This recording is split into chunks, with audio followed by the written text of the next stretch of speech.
말씀 보시겠습니다. 오늘 보실 말씀은 사도행전 2장입니다. 사도행전 2장 37절부터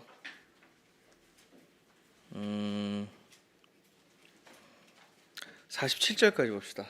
42절까지 나와 있는데 47절까지 봅시다. 37절부터 47절까지.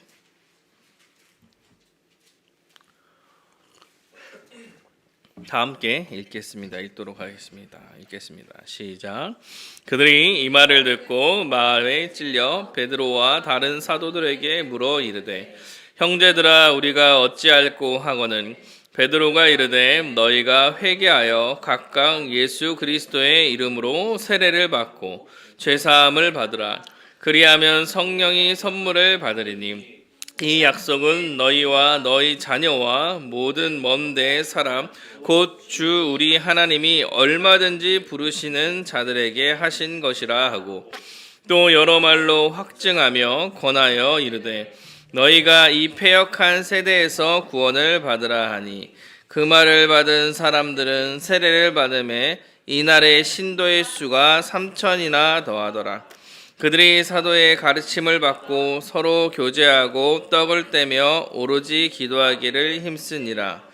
사람마다 두려워하는데 사도들로 말미암아 기사와 표적이 많이 나타나니, 믿는 사람이 다 함께 있어 모든 물건을 서로 통용하고 또 재산과 소유를 받아 각 사람의 필요를 따라 나눠주며 날마다 마음을 같이하여 성전에 모이기를 힘쓰고 집에서 떡을 떼며 기쁨과 순전한 마음으로 음식을 먹고 하나님을 찬미하며 또 온 백성에게 칭송을 받으니 주께서 구원받는 사람을 날마다 더하게 하시니라. 아멘. 네. 정의원에 대한 설교를 좀 해 보려고 합니다. 네.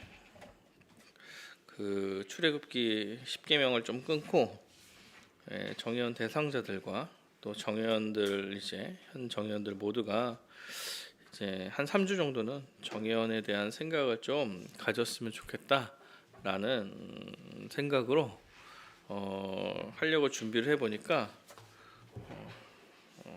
설교가 조금 길어질 수도 있겠다 이런 생각을 해요. 옛날에 걸 약간 진짜 압축하고 해서 하려고 했는데 봅시다. 네. 사실 모든 교회가 이제 회원으로 이루어져 있습니다. 원래도 한국 교회가 사실 1970년대부터 90년대를 거쳐오면서 사실 약간 숫자적 성장과 확장을 좀 많이 하고 있고 그거에 좀 집중했던 것 같아요. 옛날에 그런 말이 있었죠. 천막만 놓고 예배를 드려도 사람이 모인다. 이런 얘기가 있을 시대가 있었어요. 우리나라의 경제 성장과 함께 교회도 함께 성장해 가고 있는 시기가 한 70년대, 60년대부터 70년대, 80년대, 90년대를 거쳐오면서 교회가 굉장히 발전했죠. 인구수도 많이 증가했고 우리나라 경제도 많이 발전한 시기입니다.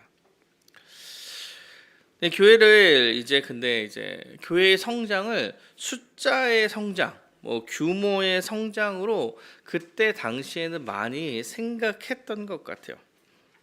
그래서 신보복음주의 영향을 받아서 교회의 문턱을 조금 낮게 하고 교회에 쉽게 들어올 수 있게 하겠다라는 취지를 좀 가졌던 것 같습니다. 그래서 믿음으로 구원 받는다. 요 모토 하나로 믿습니다. 아니면 그냥 오면 다 받아주는 형국의 교회의 운영을 해 왔던 거죠. 그래서 믿음으로 구원을 받습니다라는 것들이 고백으로 교회를 들어옵니다라는 말이 이렇게 틀린 말은 아니에요. 그 말 자체가 틀린 말은 아닌데 믿음으로 예수를 고백하고 교회 안으로 들어온다고 할 때 믿음으로 예수님을 고백할 때 이제 많은 전제 조건들이 달리는데 그걸 다 이제 무시하고 그냥 믿어? 너 믿어? 믿으면 돼. 이런 식으로 그럼 나 믿어. 그럼 교회 들어와. 약간 이런 식으로 이제 교회가 성장하던 시기였던 것 같아요. 당시의 선배들은 사람들이 교회만 오면 이제 된다라고 생각을 했던 것과 함께 이제 교회의 성장을 양적 성장이다. 사람 수가 느는 것을 교회 성장이라고 생각했던 것 같습니다. 하나님께서 바른 교회에 바른 성도들을 보내주신다 라는 생각을 가지고 교회에 오기만 하면 하나님께서 보내신 사람이고, 그래서 교회가 사람이 많아지는 건 하나님께서 그 교회를 거룩하고 건강한 교회로 여기는 것이다 라는 의식을 가지고, 그런 의식 때문에 교회의 양적 성장을 교회의 성장이다라고 이야기해 왔습니다. 실제로 사람이 늘어나면 건강한 교회야라는 모토를 제가 청신학부에 다닐 때 수업으로 들었어요. 수업으로. 그러니까 2008년과 2009년, 제가 8년인지 9년인지 생각이 안 나요. 제가 3학년 때인지 4학년 때 생각이 안 나지만 선택 과목에서 하나님께서 건강한 교회에 사람을 보내주시고 성장을 시키는 거야. 그렇기 때문에 대형 교회는 건강해. 여러분, 이렇게 제가 수업을 들었어요. 그 수업을 하시는 분이 이제 은퇴하실 때가 된 걸로 제가 기억하거든요. 아니면 은퇴를 하셨거나. 근데 이분이 약간 사고를 쳐가지고 감옥을 갔다 오는 바람에 제가 확실히 기억은 안 나는데, 근데 그분이 은퇴하실 나이가 좀 된 것 같아요. 아니면 은퇴를 이미 하실 나이가 넘었거나 딱 그 라인, 한 70대 초반 정도에 걸리시는 것 같은데, 불과 이게 2008, 9년의 얘기니까 이제 그분부터 그분 한 밑세대 한 10년? 그러니까 지금 한 60부터 그 이상들은 여전히 이런 생각을 하고 계실 거라는 생각이 좀 있어요, 저한테. 그래서 한국교회가 양적 성장을 사실 많이 거뒀죠. 그리고 건강한 교회 하나님께서 사람을 보내시는 거야 라는 얘기, 그냥 교회에 하나님께서 사람을 보내시는 거라는 얘기가 사실은 뭐 100%다 틀린 얘기는 또 아니에요. 틀린 얘기는 아니야. 그래서 사실 이 모토로 달려온 교회들을 사실 되게 이상하다라고 또 말하기가 쉽지는 않습니다. 믿음의 선배님들이 그 생각, 그게 맞다라고 여기고 열심히 사역해 오신 경향도 있기 때문에 또 그거를 또 그냥 막 뭐라고 얘기하기는 어려워요. 근데 성경을 보면 그 양적인 결과가 그 교회를 건강하게 이야기한다라고 설명하기가 매우 어렵습니다. 이게 80년대 후반과 1800년대 후반과 90년대 초반에 사실 생겨났던 생각들이에요. 그러니까 아주 오래부터 있었던 일이 아닌 거야. 사실 참된 교회의 특징, 종교개혁 때 이런 걸 얘기할 땐 사도성이나 통일성이나 보편성, 거룩성 이런 걸 얘기하죠. 참된 교회는 어떤 거냐 할 때 말씀 선포가 제대로 되고 성례가 잘 진행되고 권징이 참되게 이루어진 교회가 교회입니다라고 이야기를 한다면 사실 어떤 교회가 건강한 교회다라고 이야기할 때는 그 교회에 사람이 나오는 결과보다는 거기까지 나아가는 과정이 되게 소중하다, 과정이 중요한 문제다라고 이야기할 수 있을 거예요. 그럼에도 한국교회가 지금 그렇게 지금까지 해 온 거예요.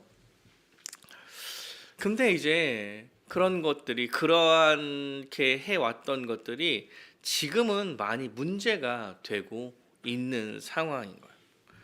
이미 기독교는 세상뿐만 아니라 많은 신뢰를 많이 잃었죠. 이미도 세상적으로 많이 잃었어요. 그리고 또 뭐 마찬가지입니다. 사람들은 이제 세상의 기준을 가지고 교회를 바라봐요. 그래서 교회가 원래 잘 갖고 있는 것조차도 잘못됐다는 판단을 받고 있는 지금 시대야. 그래서 기독교는요, 잘해도 욕먹고 못해도 욕먹는 약간 그런 시대가 돼버린 것 같아요. 그래서 기독교가 이상한 얘기를 해도 싫어하지만 바른 얘기를 해도 싫어하는 경우가 많아요. 제가 그 페이스북에 뉴스엔조이 이게 좀 많이 떠요.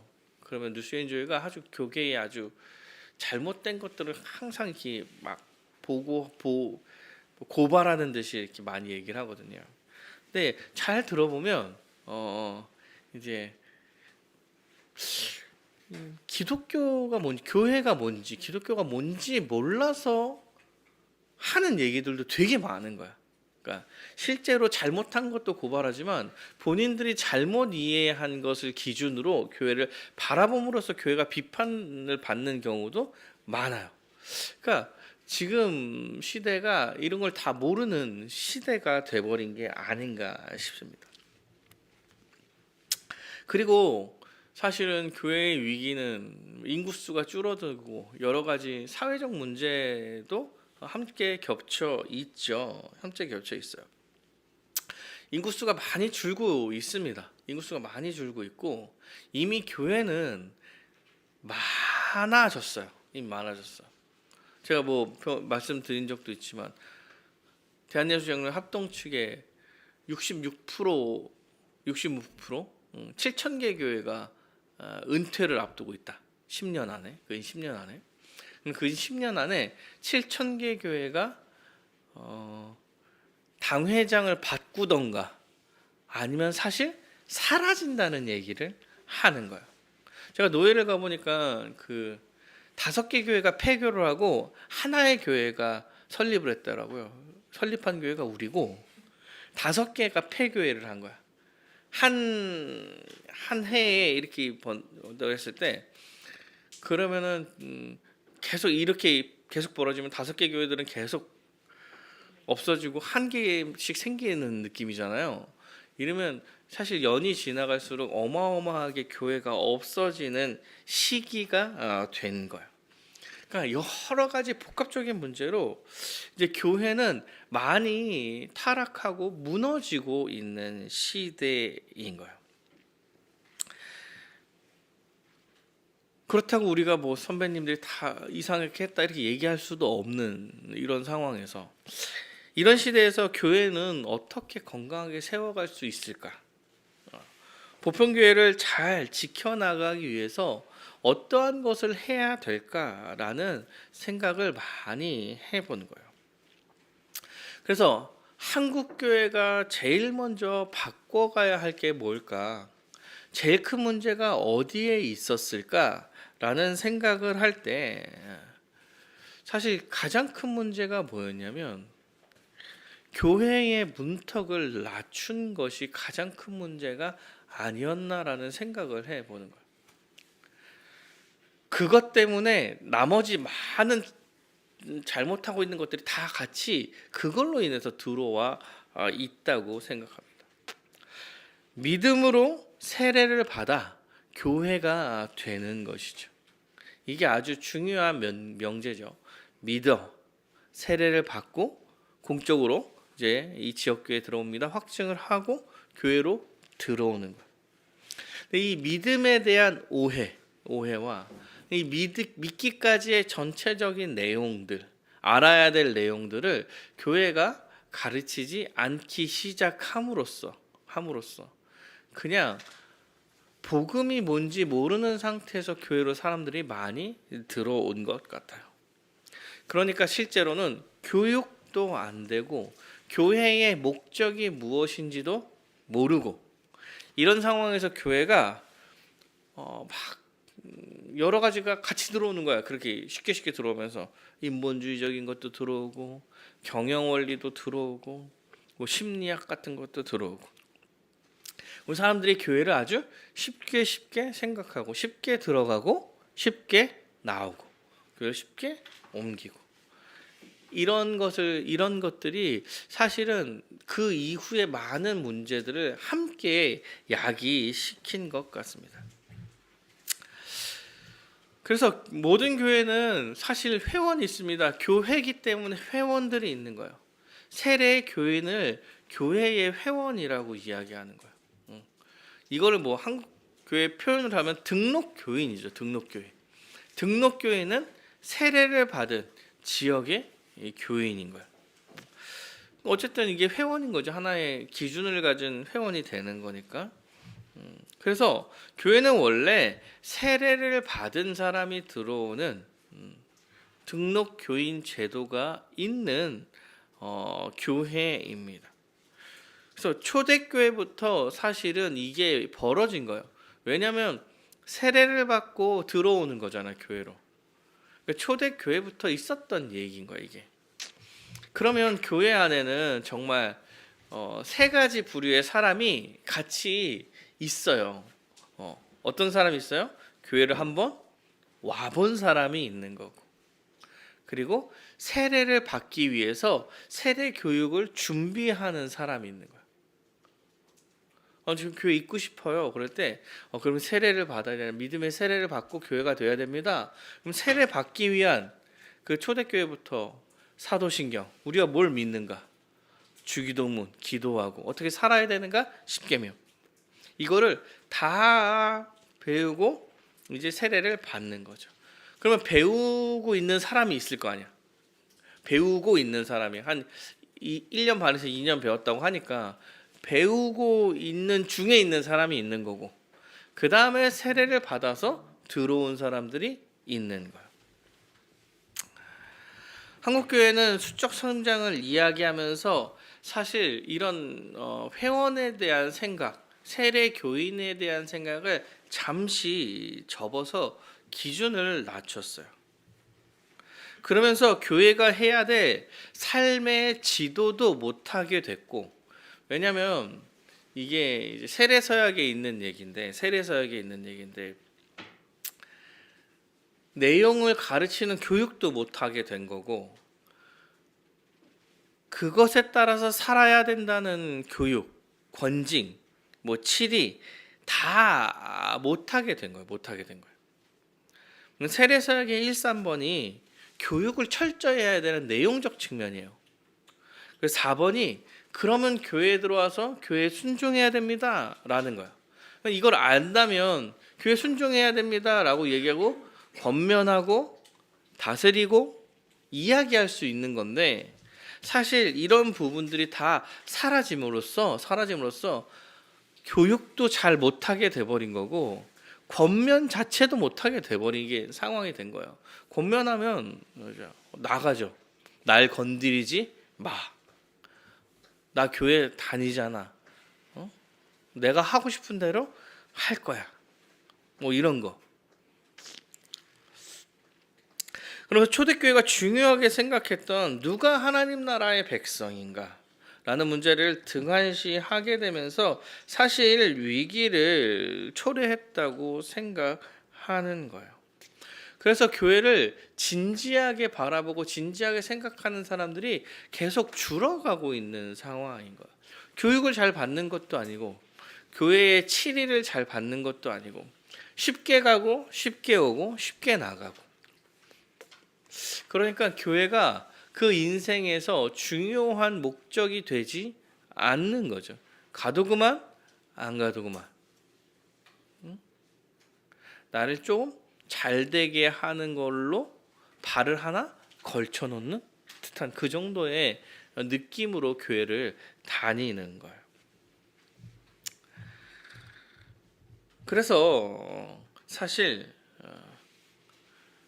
교회의 젊은 세대들이 많이 떠난다 이렇게 이야기할 때, 교회를 진지하게 생각하지 못하는 세대들이 이제 떠나가는 그런 느낌도 하나 있고, 새로운 세대들이 어른들과 융화되지 못하는 하나의 측면도 있고, 그럼 그 젊은 세대들이 나가서 괜찮냐라고 얘기할 때 사실은 자신의 니즈를 충족시키는 교회를 좀 찾아가는 경향이 있죠. 바른 교회를 찾는 게 아니라 내가 좋아할 만한, 내가 원하는 교회들이 가는 거야. 그래서 교회도 되게 양극화돼 가고 있는 거죠. 젊은 세대가 사라지는 오래된 교회와 젊은 세대들만 늘어가는 니즈를 충족하는 교회.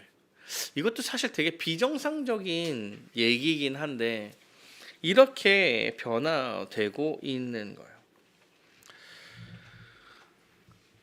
이런 상황에서, 이런 시대에서 성경적 교회를 꿈꾼다라는 생각을 가지고 제일 근본적으로 교회가 바꾸고 고쳐가야 될 부분이 뭐냐라고 이야기할 때 바로 이 교회에 들어오는 문제, 교회에 등록하는 문제, 교회의 명부 안에 들어오는 문제가 가장 중요한 문제겠구나. 모든 것을 해결할 때 가장 근본 안에 있는 얘기겠구나라는 생각으로 사실은 회원제도를 시작한 거예요. 누가 한 지역교회의 교인인지를 명확하게 명부에 기록함으로써 지금까지 우리가 잘못해왔던 것들을 조금이나마 바꿔보려는 발버둥을 치고 있는 게 사실은 교회의 등록제도, 교회 정회원 제도인 것입니다. 그래서 여러분 정회원제도 생각할 때 사람들이 막 그냥 원래 있던 제도를 사실 하는 건데도 그런 평가를 받죠. 단지 까다롭게 하기 위해서 기준을 제시하고 회원제도를 실시하는 거 아닌가?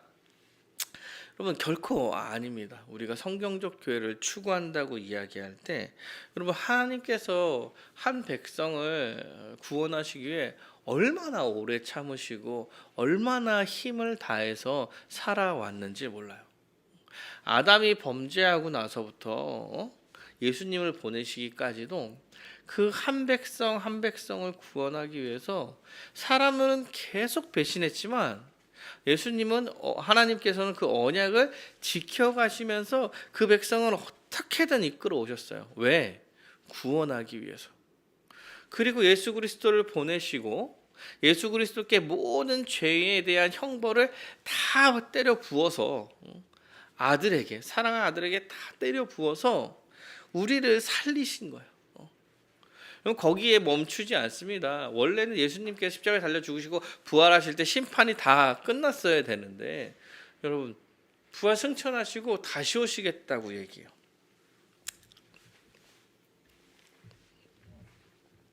베드로후서 3장 8절부터 9절에 이런 얘기했어요. 사랑하는 자들아 주께는 하루가 천년 같고 천년이 하루 같다는 이 한 가지를 잊지 말라. 주의 약속은 어떤 이들은 더디다고 생각할 것 같이 더딘 것이 아니라 오직 주께서는 너희를 대하여 오래 참으로 아무도 멸망하지 아니하고 다 회개하기에 이르기를 원하시느니라. 기간을 이렇게 둬서 하나님께서는 하루가 천년 같으니 다시 오시겠다는 기간을 둬서 뭘 하냐면 아무도 멸망하지 않고 다 회개해서 돌아오기를 바란다 이런 얘기를 하는 거예요.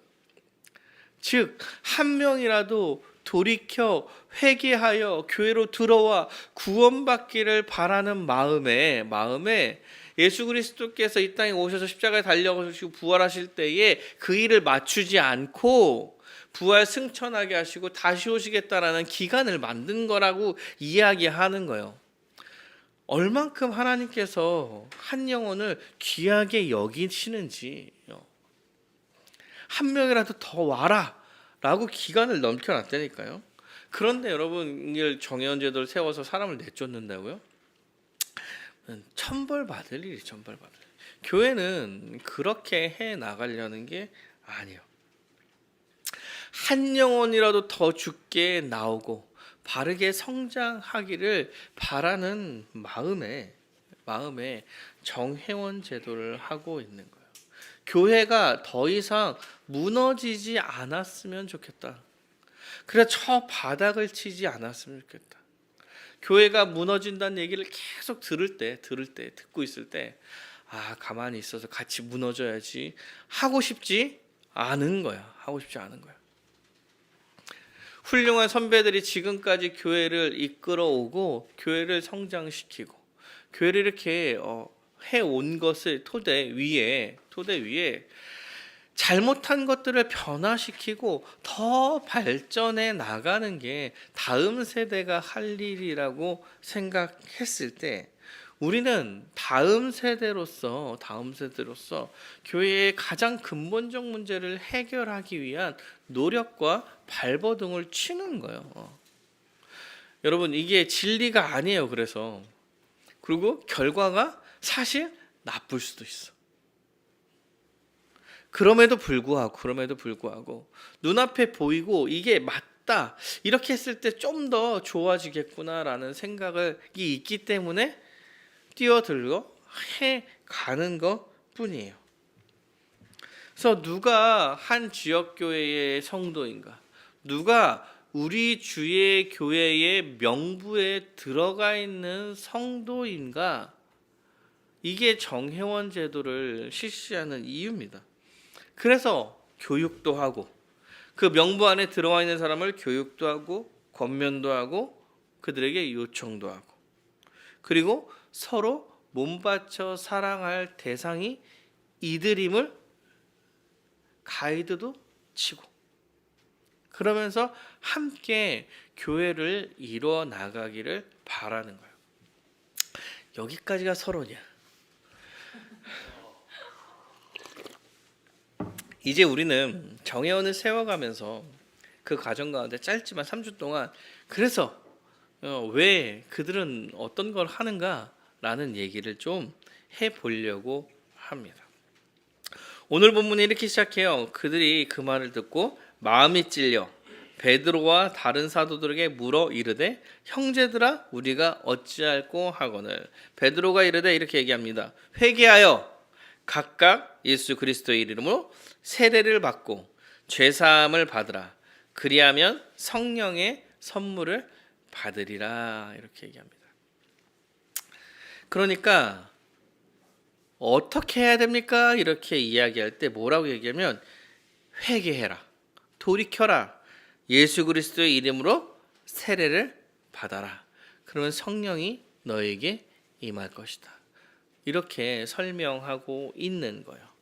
그리고 믿는 사람이 3천이나 더했더라라고 그 나중에 이야기하죠. 이게 어떤 흐름에서 나타나는 얘기면, 사도행전이 1장이 누가복음을 이어서 나타나는 거예요. 사도행전 1장에 그런 얘기가 나와요. 예수님께서 부활하시고 승천하시고 나서, 예수님께서 그 공생의 사역에 하나님 나라 복음 막 전하다가 부활 승천하시고 나서 계속 하나님의 나라의 일을 전하는 거예요. 중요하니까 전하겠죠. 계속 전해요. 그러다가 누가 그러면 그 하나님의 나라를 받을 거냐라고 얘기할 때, 야, 내가 이제 성령을 부어줄 거야. 너네들 성령을 기다려. 이렇게 얘기하고요. 승천하세요. 그러니까 하나님 나라의 일을 막 얘기하고, 하나님 나라 복음에 대해서 막 얘기하고, 부활에 대해서 막 얘기하고 막 그러다가 성령을 받을 거야. 이렇게 얘기해요. 성령을 받으면 하나님 나라의 백성이 되는 거야. 그러니까 사실 그때도 누가 하나님 나라의 백성이냐의 문제가 되게 중요했던 거예요. 왜냐하면 성령을 받는 게 하나님 나라의 백성이라는 것은 그 구약 때부터 계속 약속되어 있는 내용이에요. 그래서 주님께서 부활하고 승천하셨어요. 그리고 나서 사람들이요, 그 성령을 받기를 기다립니다. 기도하면서 막 기다려요. 그러다가 12명, 하나님 나라의 제자, 하나님 나라의 사도의 수 12명을 채우면서 하나님 나라의 백성을 상징하는 10이라는 숫자를 채우고, 그때 성령님께서 그 백성에게 임하십니다. 성령님이 불같이 임하셔요. 그러니까 사람들이 막 그 방언으로 각자의 이야기로 복음을 전하기 시작해요. 그러니까 이 모습을 보고 어떤 사람이 그렇게 얘기합니다. 쟤네들 낮부터 아침부터 술 취했네? 이런 얘기를 하니까 베드로가 그때부터 설교하기 시작한 거예요. 뭐라고요? 이것은 술 취한 게 아닙니다. 이렇게 설명해요. 이것은 술 취한 게 아니에요. 이것은 그 구약의 말씀이 성취된 거예요. 성취된 거예요. 이것은 구약의 말씀이 성취된 거예요. 요엘서의 그 말이 성취된 거예요. 뭐 자녀들은 예언하고 젊은이들은 환상을 보고 아비들은 춤을 추리라 주의 영이 임하면, 이 얘기가 이거죠, 이거. 그죠? 그래서 그 구약의 그 말씀이 지금 성취되어서 그 막 얘기하고 있는 거야. 야, 그때 다윗이 하나님 나라의 그 왕으로 표현되었지만, 예표됐다고 얘기하고 모형적이었지만, 그 다윗은 죽었고, 사실 그 다윗과 한 약속은 이 예수님으로 통해서 성취된 거야. 예수는 부활하심으로써 살았잖아. 근데 너네들이 죽였어. 이렇게 베드로가 설명을 하고 있는 거예요. 그러니까 그 얘기를 들은 사람이 오늘 이 반응을 보이는 거예요. 그럼 우리 어떻게 해야 돼? 어떻게 해야 돼? 이 얘기는. 그러면 우리가 어찌할 거 이렇게 물어보는 거야. 형제들, 우리가 어찌해야 됩니까? 그러니까 베드로가 회개해라. 그리스도의 이름으로 그리스도를 믿고 세례를 받고 성령으로 죄사함을 받아야 된다. 이렇게 이야기하고 회개하며 죄사함을 받은 사람이 3,000이나 더한 거예요. 그러니까 누가 하나님 나라의 백성이냐라고 했을 때 그 예수 그리스도를 죽인 죄에 대한 문제를 회개하고 예수님께서 어떤 일을 하셨는지, 그가 이 땅에 왜 오셨는지를 다 알고 믿고 성령을 받아 3,000이 되는 거예요. 교회가 되는 거예요. 그러니까 누가 교회냐라고 했을 때 믿음을 고백하고 세례를 받은 사람이 교회가 된다라고 이야기하고 있는 거예요. 근데 예수 그리스도에 대한 믿음이고, 사도행전 1장에는 누가복음 전체를 사실 전제하면서 이야기하고 있는 거예요. 사도행전은 누가가 썼죠. 그래서 내가 전에 쓴 글에는 이렇게 시작해요. 그래서 예수 그리스도의 그 공생의 사역 모두와 그 언약의 성취 모든 것을 다 알고 믿고 돌이켜, 이 얘기를 하는 거예요. 그럼 구약은 뭐라고 되나요? 그 유대인들 기본적으로 구약 많이 알아서 다 안 거예요. 우리가 지식이 짧은 거지 그들은 지식이 훨씬 많아요. 다 안 상태에서 믿고 성령을 받아라, 이렇게 이야기하는 거예요. 그리고 3,000이 되어 교회가 형성됐다, 이렇게 보는 거죠. 그러면 교회는 어떤 사람이 오는 거냐면, 예수 그리스도의 십자가 사건에 대한 내용을 다 알므로써 자신이 죄인이라는 사실을 아주 깊이 깨달아 돌이켜 주를 믿는다고 고백하고 세례 받는 사람들이 교회를 들어오는 거예요. 구약부터 흘러오는 예수 그리스도의 십자가의 복음에 대해서 알고, 하나님이 자신이 하나님 앞에 죄인임이 명확하게 드러나고 그것을 인정하고 후회하고 회개하고, 그리스도의 십자가의 복음이 이 죄에 대해 모든 대가를 치른 십자가라는 사실을 알고 믿고 이제 교회와 함께하겠다 고백하고 세례를 받고 교회가 되는 거죠. 그러니까 정회원은 어떤 사람이냐면, 이러한 내용들을 사실 다 알고 있는 사람들이 정회원이 되는 거예요. 세례 교인이 되는 거예요. 또 우리 본문 하나 찾아볼까요? 마태복음 28장 19, 20절인데요. 아주 유명한 말이죠. 마태복음 28장 19, 20절. 우리 다 함께 읽어보겠습니다. 마태복음 28장 19절부터 20절 읽겠습니다. 그러므로 너희는 가서 모든 민족을 제자로 삼아 아버지와 아들과 성령의 이름으로 세례를 베풀고 내가 너희에게 분부한 모든 것을 가르쳐 지키게 하라. 볼지어다 내가 세상 끝날까지 너희와 항상 함께 있으리라 하시니라. 아멘. 이 마태복음의 마지막에 복음을 전할 때 어떻게 전하냐고 얘기를 하냐면 아버지와 아들과 성령의 이름을 뭐요? 세례를 베풀고 끝이 아니야.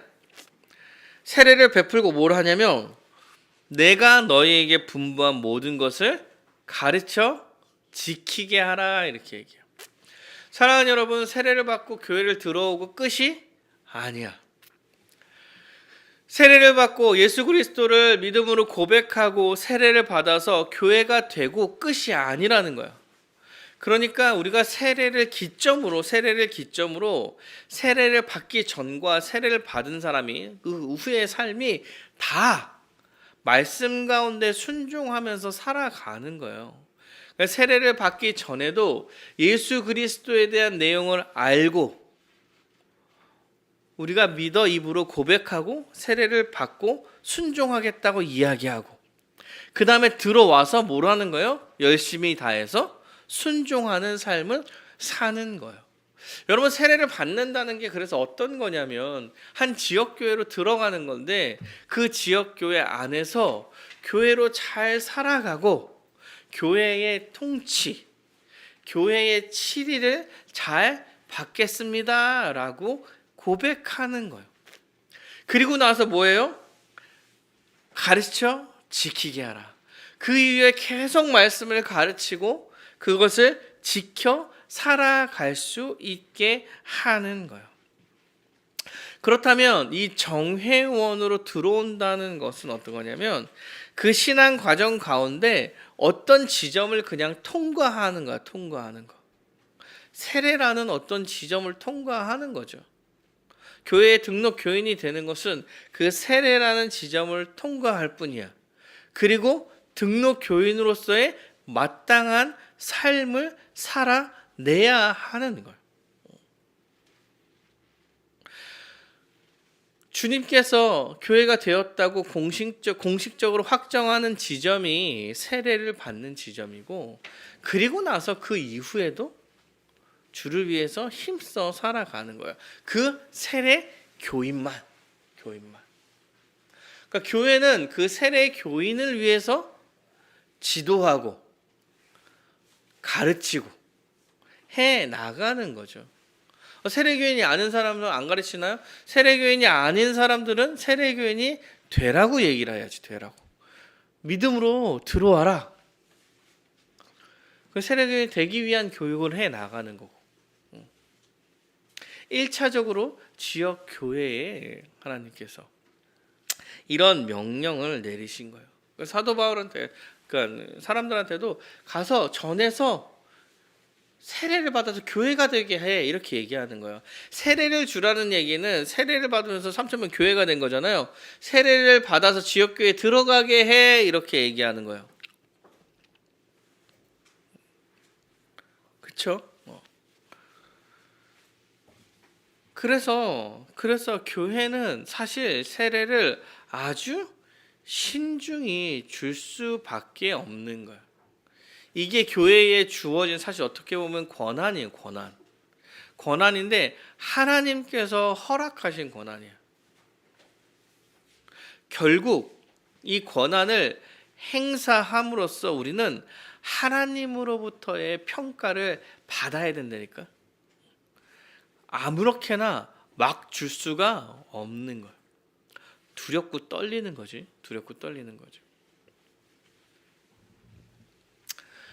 그래서 교회 안으로 들어오게 되는 거죠. 그럼 거기서 끝나냐? 끝나지 않아요. 그래서 교회가 된 사람들이 어떻게 살았냐라고 얘기할 때 42절에 이렇게 얘기하죠. 그들이 사도의 가르침을 받아 서로 교제하고 떡을 떼고 기도하기에 힘썼다 이렇게 얘기했습니다. 세례 교인으로 교회 안으로 들어와서 어떤 일을 하냐면 먼저 사도의 가르침을 받았어요.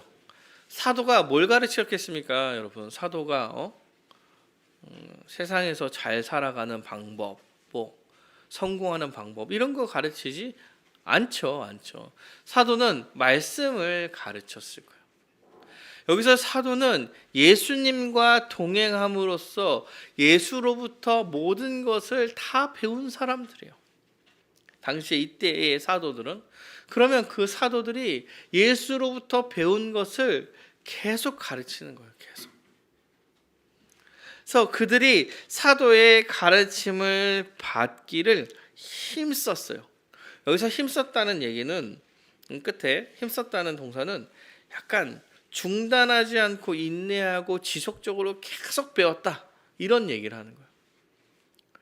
그러니까 교회는 계속 말씀을 가르치는 거예요.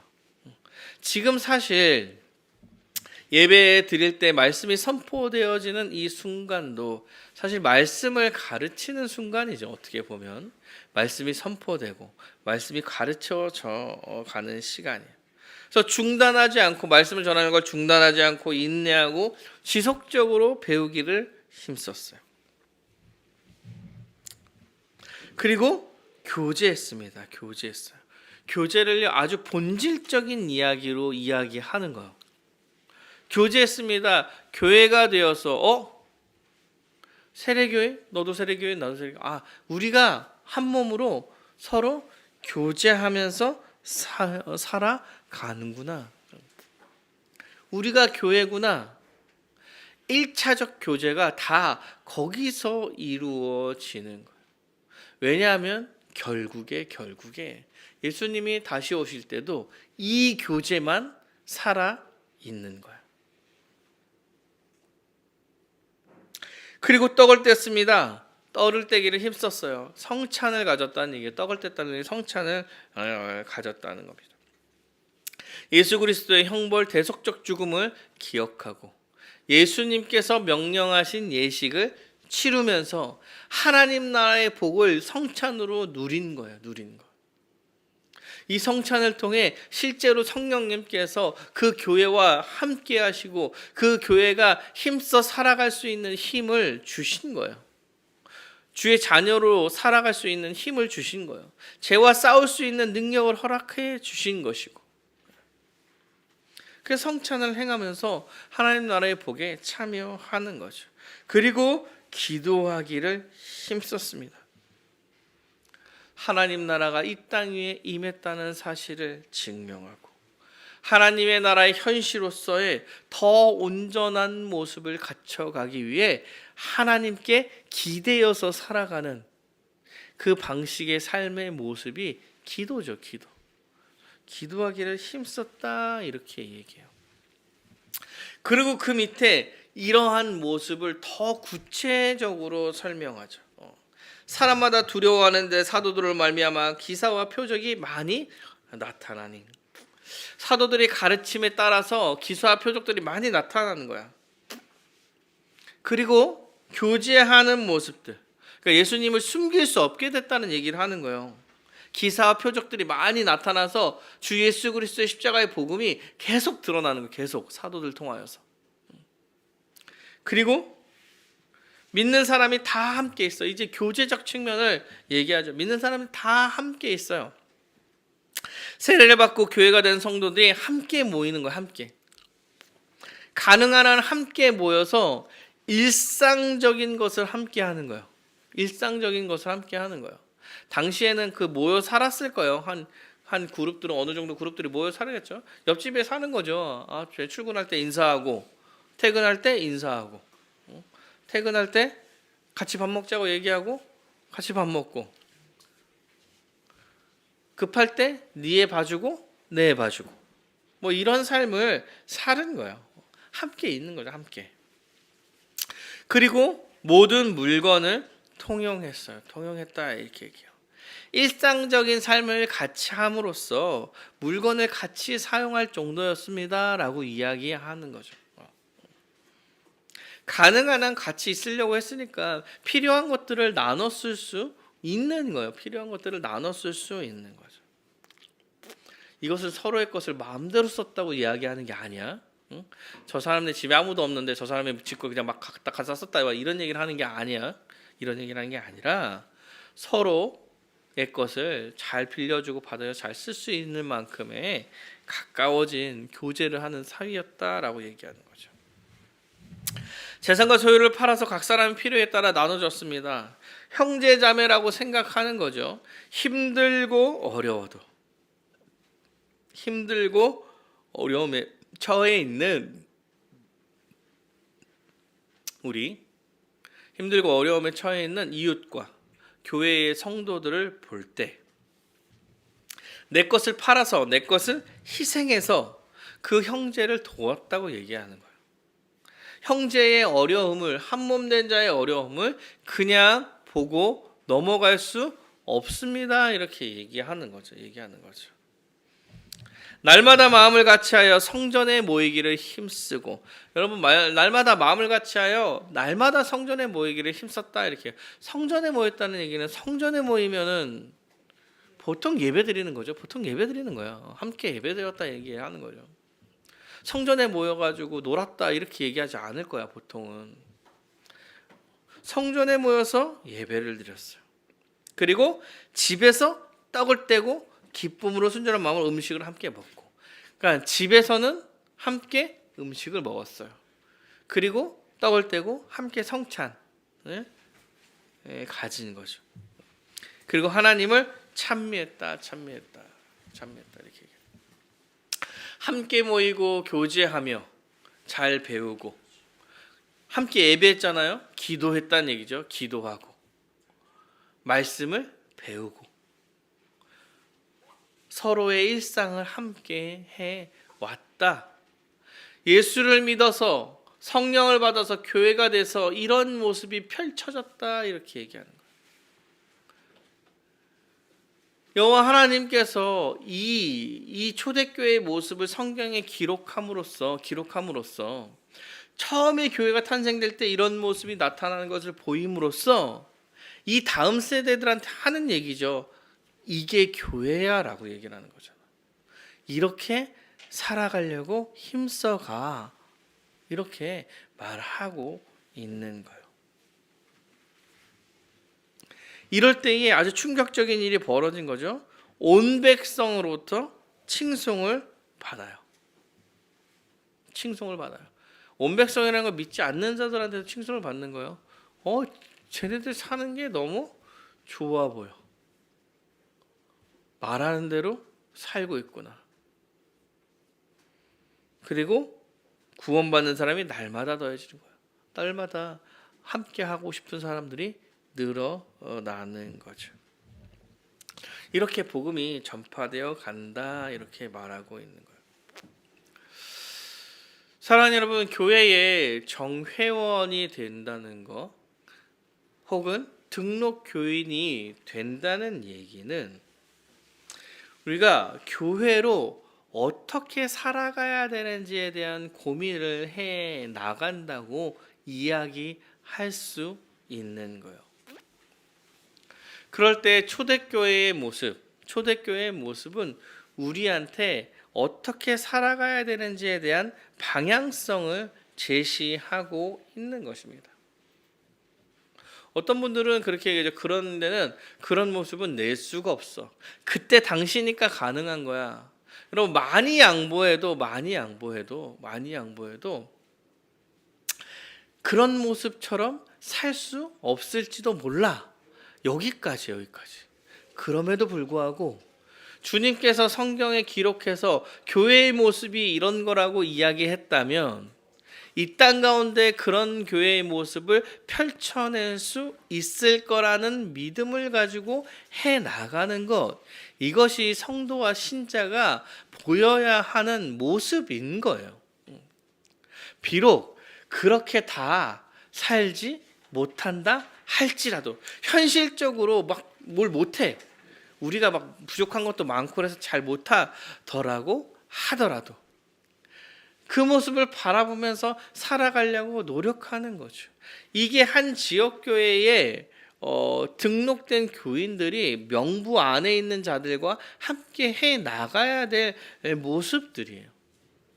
사랑하는 여러분, 그러니까 여러분이 등록 교인이라고 이야기할 때, 한 지역교회 명부에 적혀있는 교인이라고 얘기할 때 뭘 해야 되냐면 먼저 말씀을 가르침을 받는 것에 힘써야 해요. 힘써야 해요. 배우는 것을 즐거워하고 배우는 것에 힘써 살아가야 하는 거예요. 그 대표적인 게 뭐예요? 예배. 아주 이 예배에는 그 하나님의 말씀의 선포뿐만 아니라 믿음의 모든 요소들이 들어와 있죠. 그럼으로써 그 지역 교회의 성도들과 함께 모여서 드리는 이 예배 시간이 매우 중요한 거야. 그래서 주일에 예배를 드리려고 힘쓰는 거야. 그래서 주일에 본 교회에 가서 예배를 드리려고 노력하는 거예요. 내 명부가 적힌 내 명단이 있는 그 교회, 그 지역 교회에 가서 예배를 드리고 함께 배우려고 노력하는 거예요. 힘써 가려고 하는 거죠. 그래서 그 어른들이 옛날에 그런 얘기 혹시 들어보셨어요? 주일 예배는 본교회에 가서 드려야 된다. 혹시 이런 얘기 들어보셨나? 그 얘기가 틀린 얘기가 아니라니까요. 마치 지금은 막 바쁜 사람들 예배 드리라고 지방 출장하면 지방에 드리면 되지 뭐. 다 교회지. 이렇게 쉽게 이야기할 수 있는 것들이 아님에도 지금 약간 좀 그렇게 돼버렸죠. 집 앞에 있는 교회 가서 예배 드리면 되지 뭐. 명부에 적힌 교회에 가서 사실은 함께 가르침을 받는 거죠. 그리고 이 예배를 소중하게 여기는 거예요. 등록 교인이 된다는 얘기는 그 교회에서 행해지는 예배를 소중히 여겨 드리겠다라고 이야기하는 자들인 거예요. 그리고 그 교회에 등록된 명부에 들어가 있는 자들과 함께 힘써 교제하면서 살아야 하는 것입니다. 형제 자매를 위한 등록 교인 서로 그 지역교회 등록 교인을 위한 시간을 내야 해요. 시간을 내서 교제하면서 살아가야 돼요. 그래서 큰 일을 함께 해야죠. 큰 일들을 그래서 함께 하는 거예요. 어떤 게 좀 큰 일이에요, 사람한테? 결혼식이라던가 장례식 이런 것은 안 빠지는 거. 웬만하면 안 빠지고 같이 하고. 또 뭐가 있어요? 누가 축하할 일이 있다던가, 함께 기뻐할 것들.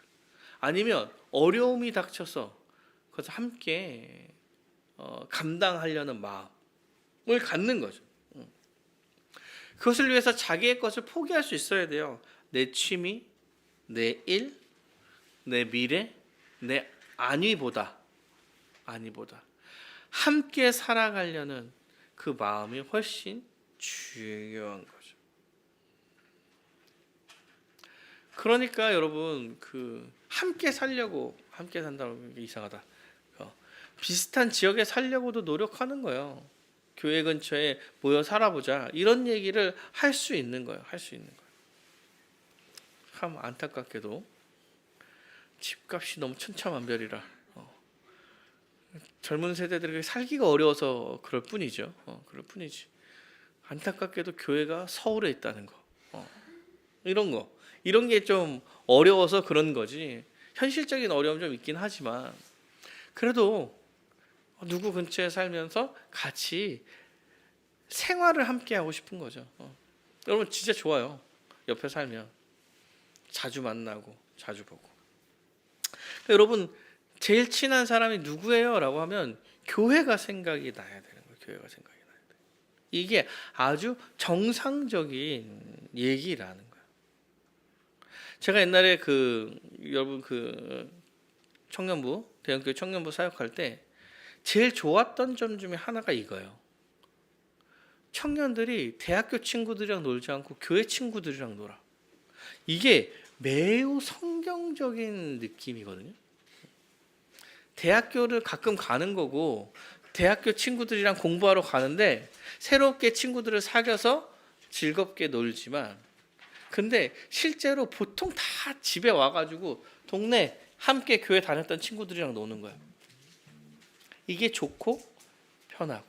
사실 이게 교회적 삶에 아주 합당한 얘기예요. 합당한 얘기.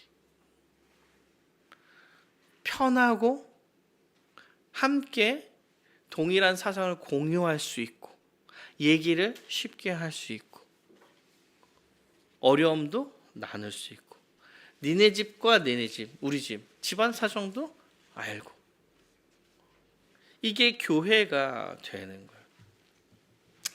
그리고 실제적으로 자신의 것을 포기하면서 도와줄 수도 있어야 돼요. 예, 그 속담이라고 그래야 되나 이거를? 이런 것들 있죠. 내 코가 석자다. 이게 교회랑 안 맞는 이제 속담. 교회랑 맞는 속담은 뭐야? 콩 한쪽도 나눠 먹어야 한다. 이게 약간 교회랑 맞는 이제 속담 같은 거죠.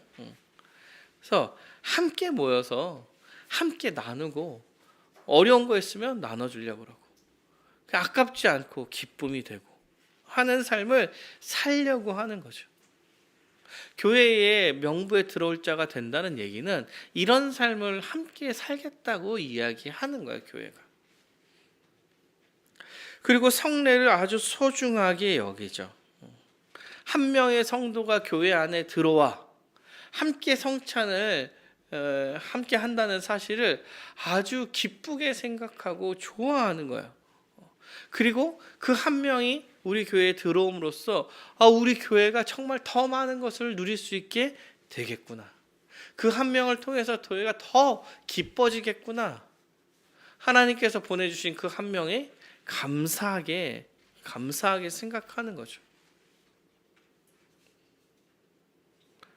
그렇게 한 명 한 명 는 적이 많이 없어가지고 이런 감정을 못 느낄 수도 있겠지만 한 명이 들어올 때가 소중한 거고 그 사람이 들어와서 여러분 교회가 밝아지고 많은 게 바뀌어가는 거예요. 처음에 학원에서 할 때와 지금 마이크가 있고 기타 반주가 있고 여러분 전이랑도 되게 많이 다른 진짜 잠깐 전이랑도 되게 많이 변화된 것을 누리면서 가는 거죠. 얼마나 감사하고 기쁘냐는 거예요. 이렇게 함께 하는 거예요. 큰 것이 아니더라도. 그리고 함께 생활하며 서로를 위해서 기도하는 삶을 사는 거죠.